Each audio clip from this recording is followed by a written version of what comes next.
Прикрај е полнењето на оризовите ниви во Кочанско и Штипско, а веќе утре или задутре треба да тргне првата вода кон Свети Николе.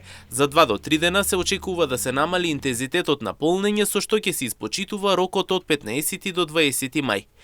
Во меѓувреме акумулацијата Калиманци располага со повеќе од 105 милиони кубни метри вода, што според надлежните дава сигурност за сезоната. Сепак најголем предизвик останува испораката на вода поради дотраениот и недоволно одржуван хидросистем Брегалница стар повеќе од 50 години. Во Кочанскиот дел и дел Штипскиот што е под Орис, моментално се полнат со по линијата под Орис.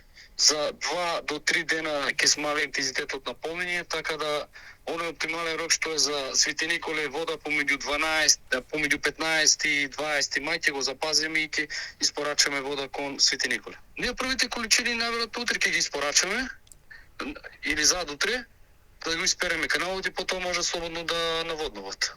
Иако хидросистемот Брегалница е стари, според Зашов неодржуван како што треба, сепак за Имнет телевизија тој тврди дека успешно ќе заврши и оваа сезона. Калиманци одлично 513 кота е, значи имаме повеќе од 105 милиона метри кубни вода.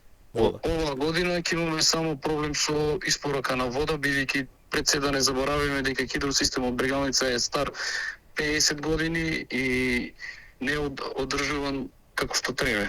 Но мислам дека успешно ќе завршиме приказната. Според предвиденото, очекувањата се дека во следните денови вода ќе има и во Свети Николско, што значи дека потребите со водоснабдувањето ќе бидат задоволени.